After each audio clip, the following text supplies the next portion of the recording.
Welcome to In the Studio, brought to you by Davis Media Access. I'm your host, Kristen Trent.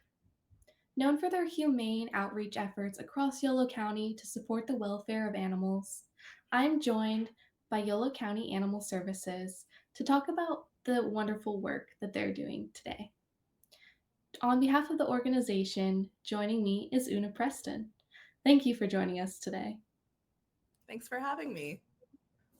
Awesome. So let's go ahead and get started and start with this first question. How are you, Una, involved with Yolo County Animals Shelter? Well, I first got involved offering just to help with their social media, their web presence, websites, taking photos, because that's kind of what I do in my day job. And I got sucked in because I love dogs. People who know me know I'm a big dog person, and I wanted to get more involved with actually like the hands-on, like handling dogs, walking them, interacting with them. So I got trained as a volunteer for handling dogs in addition to doing all the other stuff I had initially planned to do.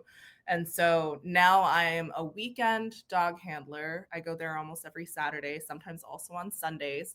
And I just walk dogs for like a few hours just so that they get the chance to interact with people, get exercise, like see something that's outdoors other than just like the four walls of like the little kennels that they're in.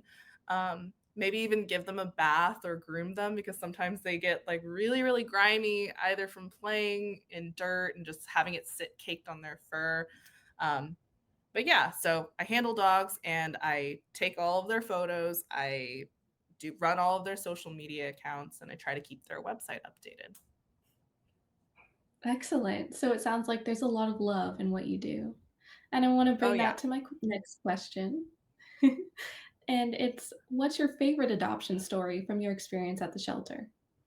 So I have a couple. I mean, I have so many favorites, but one is like my favorite dog that got adopted, and then the other one is kind of like my favorite overall story that kind of just reminds me that like when I'm tired or when I'm annoyed and I have too many things to do and so much stuff on my plate that it's like, oh, but I can always find time to do this and make time for that. So the first story, my favorite, is this dog named Norman. He has like total resting bleep grumpy face or whatever, and he was part of this pack of dogs that was clearly dumped out in Esparto, and they were totally unsocialized, fearful of humans, and most of them had to be humanely euthanized because of either medical and or behavioral issues. And Norman was one of the dogs that was evaluated and determined that he's healthy. He's just absolutely like totally terrified of people, and fortunately, his fear response isn't to, use his teeth and bite, but it was just to run away. He's totally an avoider. So he ended up going to a foster with the hopes that he'd get adopted by them eventually. But in the time that he was with the foster and like their ranch property, he was just scared of them the whole time, didn't want to interact, didn't get to experience anything new to kind of start to desensitize him to the real world. So they just decided he wasn't going to be a good fit for their lifestyle. And so he ended up back at the shelter, and the shelter isn't the best environment for socializing an under socialized dog. The volunteers, like all of our shifts, are there to kind of like get them used to interacting with people, but they spend hours and hours just alone in a kennel. Like if you're a small dog, you're going to be in one of those smaller kennels usually, and if you're a big dog, you're going to be in a slightly larger one like the one that this dog is in. But it's not enough to learn that people aren't going to hurt you or that people are there to actually help. Norman just probably never had a positive experience with the person before. But I fell in love with his face. And that sounds very superficial, but like he has just one of the most special faces. Like everywhere he went, people just commented on how he looked. And I took him home and I was like, you know what, I'm going to try to foster him. And in the first day, he was absolutely terrified of me. He didn't want to get in the car with me, which is normal for a lot of these dogs. They've never been in a car. He didn't want me to look at him. He didn't want me to touch him. He was really wary of any treats. Like he never took a treat from me. And he was scared of my husband, and my husband's a big guy, and he only like wanted to be around my dogs. And But within 24 hours, he sort of started to see that my dogs like to come near me. And he started to kind of like inch a little bit closer, a little bit closer.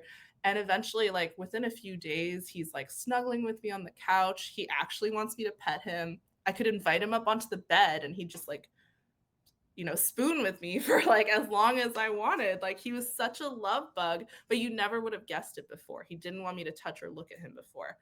Um, and I posted all this content showing that, oh, look at this rapid, amazing turnaround that Norman has made.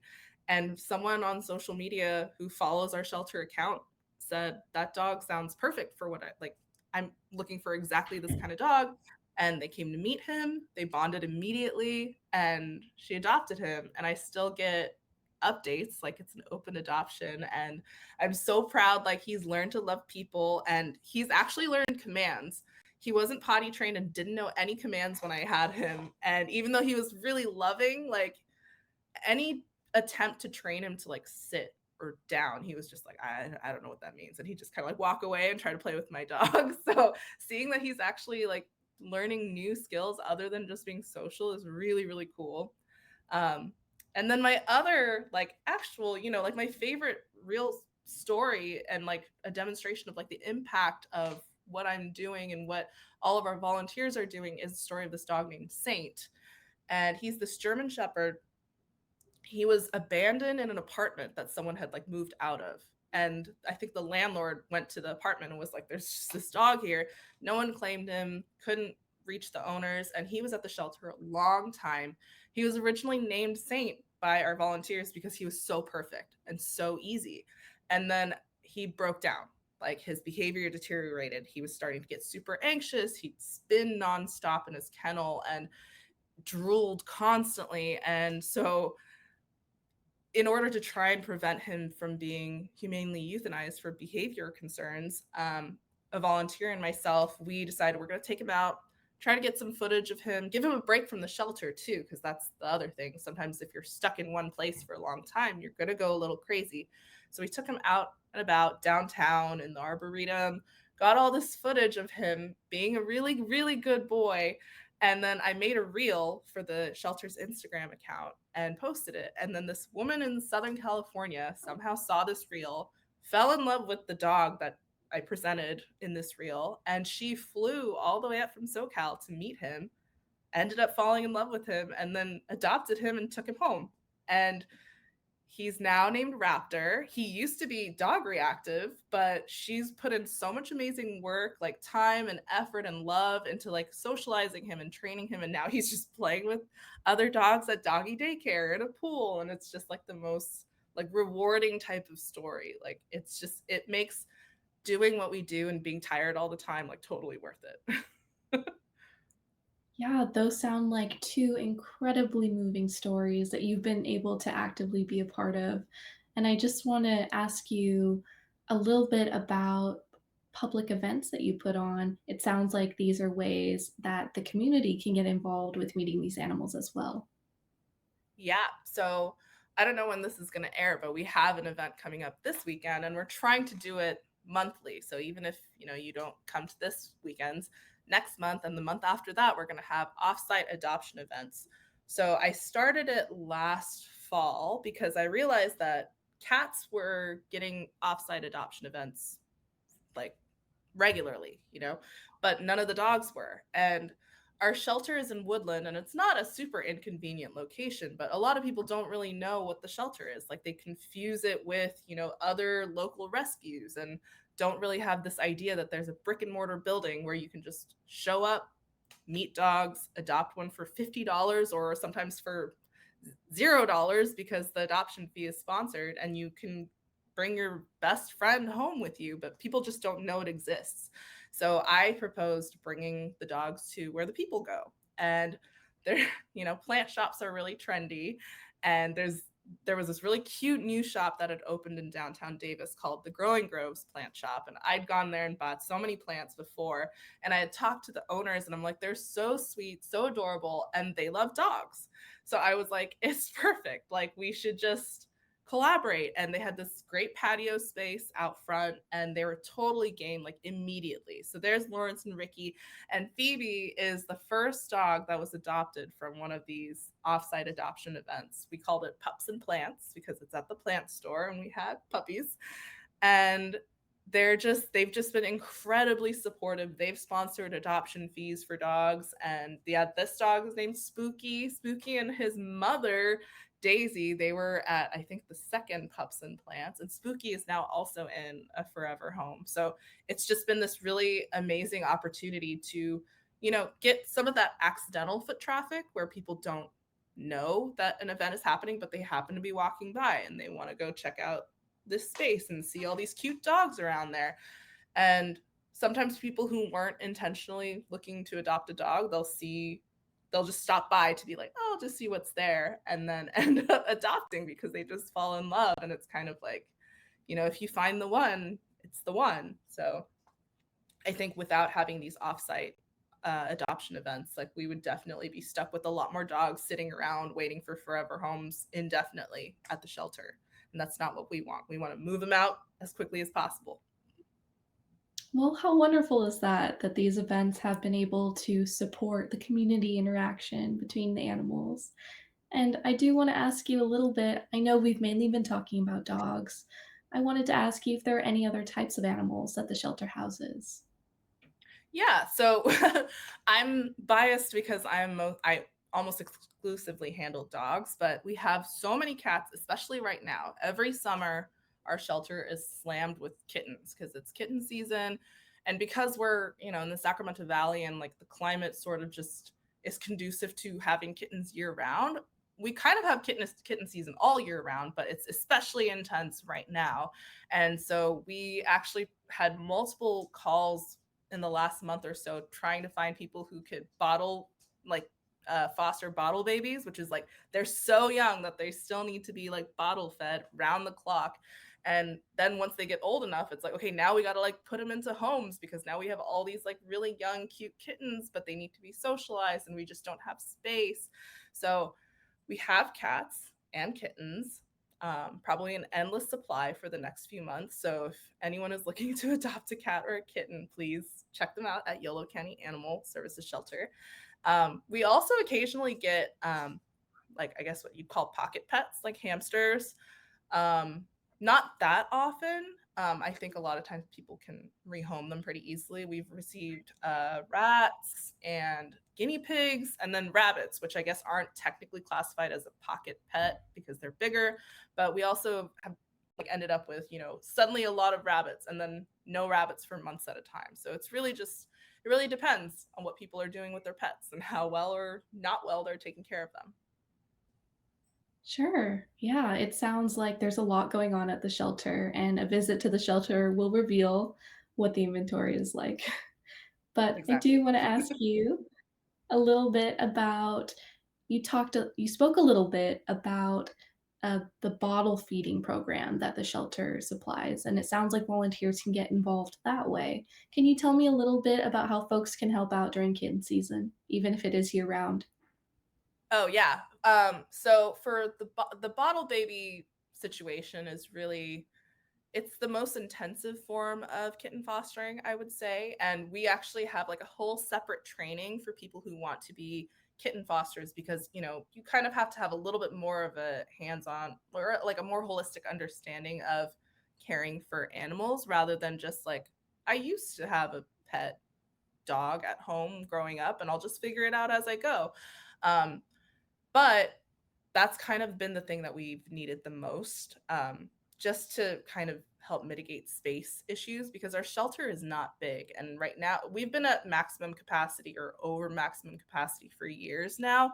And it's just a matter of getting animals out of our shelter space. Otherwise, we can't take in any more animals. So if anyone is interested in fostering, whether it's for bottle babies or just for younger kittens who are a little bit more mature and don't need to be fed round the clock because some people just can't afford to lose that much sleep, whereas other people are like really passionate about that kind of fostering.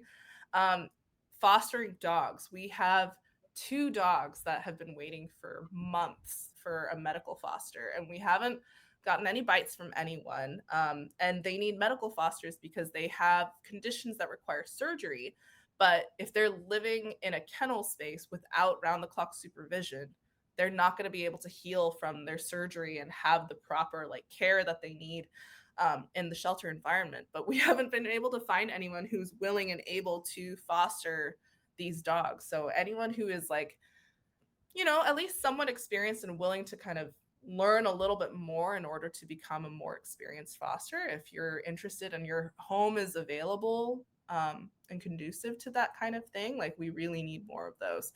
Otherwise, donations like cat food, wet cat food, and wet kitten food, especially. That seems to be like the thing that they run out of so fast because, like, it's like human babies, like puppies, kittens, like they eat a lot as they get older. And it's like you don't want them to be malnourished from the get go. You want to set them up for success and the best possible health.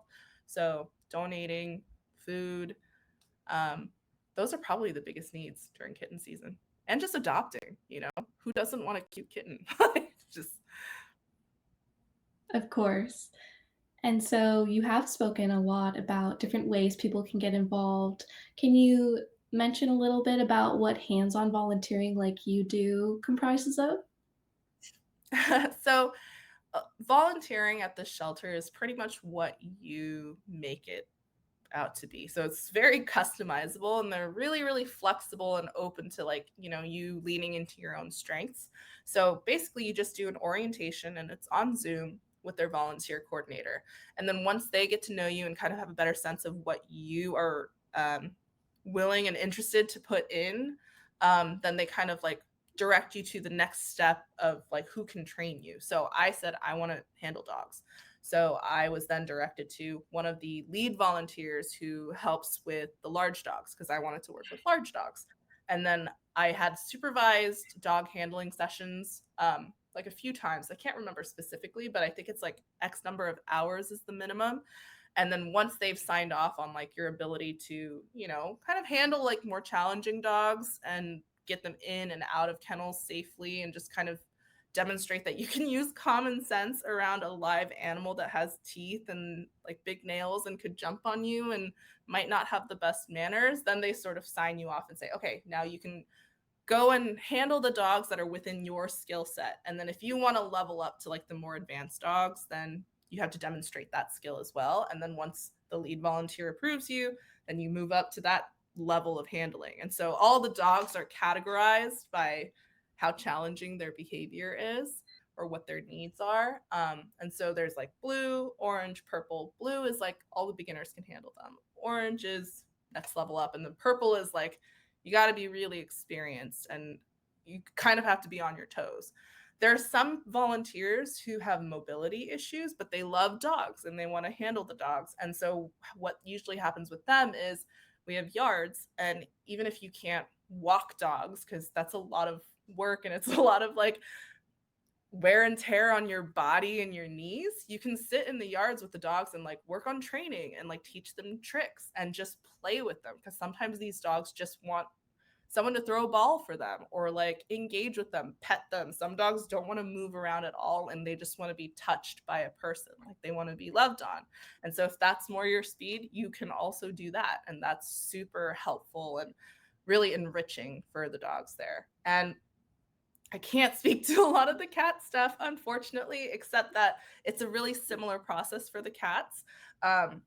You're not going to be walking cats anywhere. It's all within a separate building that houses all of the cats. And I think there are like cleaning shifts and there are socialization shifts and something else beyond that, but I'm not 100% sure. But there are all these like niches that people can fit into, and they always need more volunteers. So if you are interested at all, you just sign up for the orientation and then they'll basically direct you where you need to go and where your strengths are going to be best suited.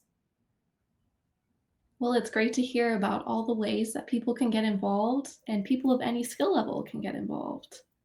I want to shout out how you can get involved online. And for more information about volunteer opportunities and to see available animals, please visit friendsofyolocountyanimalservices.org. Una, I'd like to thank you once again for joining us here today and giving us so much information about your organization, what you're doing, and the wonderful things you're doing for animals. Once again, I'm your host, Kristen Trent, and with Davis Media Access, this has been In the Studio.